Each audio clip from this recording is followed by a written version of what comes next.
வாழ்க வையகம், வாழ்க வையகம், வாழ்க வளமுடன். குரு வாழ்க, குருவே துணை.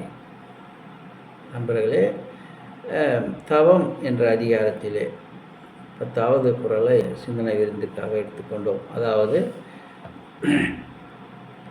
இலர் பலராகிய காரணம் நோற்பார் சிலர் பலர் நோலாதவர். அதாவது, இந்த தவக்கலையை எல்லோரும் பயிலும் ஒரு எண்ணம் இல்லாத நிலையிலே மனிதர்கள் வாழ்கிறார்களே. ஒரு சிலர் மட்டும் இந்த விஷயத்திலே வருகிறார்கள். அவர்களும் ஒரு குறிப்பிட்ட வரையிலே இந்த தவக்கலையை பயிலாமல் பாதியிலே நிறுத்தி விடுகிறார்களே. இதற்கு என்ன காரணம் அப்படின்னு திருவள்ளுவரை கேட்க திருவள்ளுவர் 9 குறளிலே தவத்தினுடைய நோக்கம், அது எப்படி இருந்தால் தவம் வரும், யாரிடம் சென்று அந்த தவக்கலையை பயிலுவது, அப்போ தவக்கலையை கற்றுத்தரும் ஆசானுடைய நிலை என்ன அப்படின்ற முறையிலே இன்றைய குறளாக முதல் குறளிலே, உற்ற நோய் நோற்றல் உயிருக்கு உருகன் செய்யாமை அற்றே தவத்திற்கு குரு. ஆமாப்பா, தவம் செய்யணும்னா தவம் செய்கிறதில்ல. ஒரு சிலர் செய்கிறாங்க, ஒரு சிலர் செய்கிறதில்ல. செஞ்சவங்க பாதியில் நிறுத்திடுறாங்க. அப்போ இதுக்கு என்ன காரணம் அப்படின்னு திருவள்ளுவரை நம்ம கேள்வி கேட்டோம்னா அவர் என்ன சொல்கிறாரு? உற்ற நோய் நோற்றல் உயிருக்கு உருகன் செய்யாமை. ஒரு தவதன் கற்றுக் கொடுக்குற ஒரு ஆசான் எப்படி இருக்கணும் அப்படின்னா, நோய் வராமல் தன் உடலை பாதுகாத்தல். முதல்ல நோய் இல்லாத உடல், அப்புறம் உயிருக்கு உருகன் செய்யாமை. அதாவது அந்த உயிருக்கு எந்த இடத்திலும் செய்யாத, நமக்குள்ளே இருக்கிற அந்த உயிராற்றல் இந்த 5 பஞ்சபூதங்கள், 5 பஞ்ச புலன்கள், 5 புலன்கள் வழியாக கடவுளாக சென்று இந்த உடலை இயக்கி கொண்டு இருக்கிற நிலையிலே அந்த உயிருக்கு எல்லா இடத்திலும் உயிர்தான் உணர்வாக பெறுகிறது. அந்த உணர்வுக்கு எதிரான எந்த ஒரு செயலும் செய்யாமல், அந்த உயிருக்கு இடையூறு இல்லாமல், அந்த உயிருக்கு என்ன ஒரு முறையோ அந்த உயிருக்கு இடைஞ்சல் தராத அந்த உடலை பாதுகாத்தல். உயிருக்கு உருகன் செய்யாமை அற்றே தவத்திற்கு குரு. அந்த தவத்திற்கு ஒரு தவம் ஒருத்தர்கிட்ட நம்ம குருன்ற ஒரு ஆளை பிடிச்சி அந்த ஆளுக்கிட்ட நாம் தவத்தை கற்றுக்கணும்னா அவர் எப்படி இருக்கணும், அந்த தவத்தை கற்றுக் கொடுக்குற ஆசான் எப்படி இருக்கணுன்றா இருப்ப. அதனால தான்ப்பா இந்த ஒரு சிலர் தவத்தில் வர முடியாது போயிடுது. சரி, தவம் செய்கிறவங்களும் செய்ய முடியாது போயிடுது, பாதியில் போயிடுறாங்க. ஒரு சிலர் தான் தேடுறாங்க. இதுக்கெல்லாம் காரணம் என்னன்னா, முதற் காரணம் தவம் கற்றுக் கொடுக்குற ஆசான் முறையான உடல் கட்டுப்பாடான ஒரு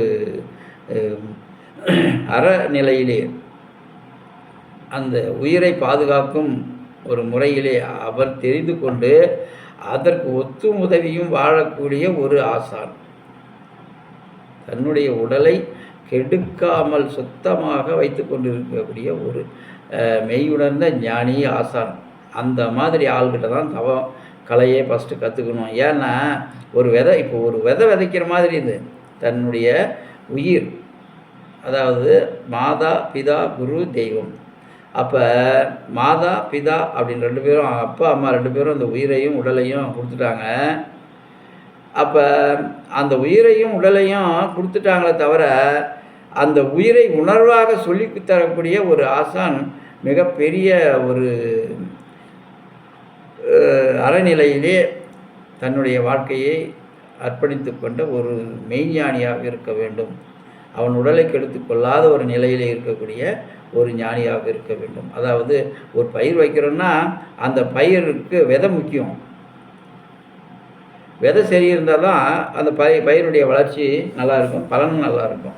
அந்த விதை சரியில்லாத போயிடுச்சுன்னா என்ன ஆகும்? பின்னாடி விளைச்சலை நம்ம எதிர்பார்க்கவே முடியாது, பாதியில் போயிடும். அதை தான் சொல்கிறார், இலர் பலராகிய காரணம். திருவள்ளுவர் சொல்கிறாரு, இது காரணம் என்னென்னா, இந்த தவக்கலையை கற்றுக்க முடியாத போகிறதுக்கு காரணம் என்னென்னா, முறையான ஆசான்கிட்ட போய் தன்னுடைய உயிரை உணர்வாக சொல்லிக் கொடுக்கக்கூடிய ஒரு கலையை நல்ல ஒரு குருக்கிட்ட போய் கற்றுக்க முடியாது தான் காரணம். அதனால தான் திருவள்ளுவர் தான் உற்ற நோய் நோற்றல் உயிருக்கு உருகன் செய்யாமை அற்றே தவத்திற்குரு. முதல்ல ஃபஸ்ட்டு நல்ல சரியான குருவை தேர்ந்தெடுங்கப்பா, சரியான குருவை தேர்ந்தெடுங்க. குருன்னா எப்படி இருக்கணும்? அந்த உடல் கட்டுப்பாடு எப்படி இருக்கணும்? மனக்கட்டுப்பாடு, உயிருக்கு உருகன் செய்யாமை, அந்த உயிருக்கு எந்த ஒரு தொந்தரவும் செய்யாத ஒரு மெய்ஞானிக்கிட்ட போய் சேர்ந்து அவரை குருவாக ஏற்றுக்குன்னு அவங்கக்கிட்ட இந்த தவத்தை கற்றுக்கினீங்கன்னா இலர் பலராகிய காரணம். அப்போ நீங்கள் அந்த தவக்கலையை முழுமையாக கற்றுக்க முடியும், முழுமையாக சேர முடியும். அவர் உடலில் இருக்கக்கூடிய நோய்கள் தவத்தை வாங்கி கொள்ளக்கூடிய நபர்களுக்கு கண்டிப்பாக அவருடைய பதிவுகளும் அந்த உடலினுடைய வகைப்பாடுகளும் சேர்ந்தே அமையும். அப்போ சரியான உடல் கட்டுப்பாடோடு மனக்கட்டுப்பாடோடு அந்த உயிரினுடைய ஆற்றலை திறனாக வைத்திருந்தால் அந்த உயிராற்றலோடு இணைந்து உயிராற்றலை எழுப்பி அந்த இறைநிலையை அடைவதற்கு சரியான உதவிகரமான ஒரு ஆசானாக அமையும். அப்போ ஒரு ஆசான்ற ஆள் அவருக்கு உடம்பே சரியில்லை, அவர் பல வழியில் தன் உடலை கெடுத்து வச்சுன்னுக்கிறாரு, அப்பேற்பட ஆசான்னு சொல்லி அந்த ஆள்கிட்ட நம்ம தவத்தை நம்ம எடுத்துக்கணும். என்ன ஆகும்?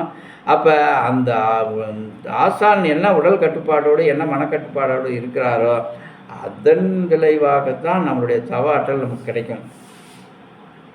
அதனால் தவம் நாம் எடுத்துக்கணும் அப்படின்னா சரியான ஆசான்கிட்ட போய் சேருங்க. அந்த மாதிரி ஆசான்கிட்ட சேர்ப்ப மனவளக்கலையிலே இப்போ எல்லோரும் ஆசிரியர் பயிற்சி எல்லோரும் கொடுத்துட்றாங்க. எல்லோரும் கொடுத்தாப்ப இது திருவள்ளுவருடைய பாணிப்படி நாம் பார்த்தோம்னா எல்லா ஆசான்களும் சரியான உடல் கட்டுப்பாடோடு மனக்கட்டுப்பாடோடு இருக்கிறார்களா, அவர்களுக்கு தான் ஆசிரியர் பயிற்சி தர வேண்டும் என்ற கட்டுப்பாடு கம்மி தான். அப்படிலாம் யாரும் சொல்லித்தரதில்லை. அதாவது உடல் கட்டுப்பாடோடு டெஸ்ட் பண்ணி இந்த டெஸ்ட்டில் நீ செலக்ட் ஆனால் தான் நீ ஆசிரியர் பயிற்சி ஒன்று கொடுக்கணும். அப்போ தான் நீ ஆசிரியர் பயிற்சின்னா அடுத்தவங்களுக்கு தீட்சை கொடுக்கணுன்னா உன்னுடைய உடல் கட்டுப்பாடுக்கு தகுந்த மாதிரி தான் அது அடுத்தவங்களுக்கு தவம் அமையும் அப்படின்ற கோட்பாடு அப்போ திருவள்ளுவர் அந்த காலத்திலே சொல்லிட்டாரு. எப்போ இப்படியான ஆள் தான் இருக்கணும். இந்த மகிழ்ச்சி இருக்கிறன்னா அவருடைய உடல் கட்டுப்பாடு எப்படி, மனக்கட்டுப்பாடு எப்படி? அதனால தான் இப்போ இந்த அளவுக்கு இந்த இறைநிலை உணர்வு ஓரளவுக்கு எல்லாருக்கும் கிடைக்கிறதுக்கு காரணம் என்ன? அந்த மகரிஷியோட உடல் கட்டுப்பாடு மனக்கட்டுப்பாடு இறக்கும் வரை அவர் 96 வயது அவ்வளோ நாள் இருந்தார்னா அவர் எவ்வளோ உடல் கட்டுப்பாட்டோடு என்ன உடற்பயிற்சி, சரியான தவம், முறையான உணவு, முறையான உறக்கம், இந்த வகையிலே அவர் எவ்வளோ கட்டுப்பாடாக இருந்ததுனால தான் அவர் கொடுத்த ஆசிரியர், அதாவது அவர் கொடுத்த தீட்சை வாங்கின அத்தனை அன்பர்களும் இன்றைக்கி பெரிய ஆசான்களாகவும் பெரிய மெய்ஞானிகளாகவும் இன்றைக்கி வளர ஆரம்பிச்சிருக்கிறாங்க. அது அந்த விஷயத்தை தான் நம்ம வள்ளுவர் சொல்கிறாரு. உனக்கு இந்த தவக்கலை ஒரு சிலர் எடுக்கிறாங்க, கற்றுக்கிறாங்க, சிலர் கற்றுக்காத போகிறதுக்கு என்ன காரணம்? சரியான ஆசான் அமையணும், உடல் கட்டுப்பாடோடு. உற்ற நோய் நோற்றல் உயிருக்கு உருகன் செய்யாமை அற்றே தவத்திற்கு குரு. இந்த மாதிரி தவம் செய்யணும்னா சரியான முறையான ஆசான் கிடைக்கணும் அப்படின்றத தெளிவுபட சொன்னார்.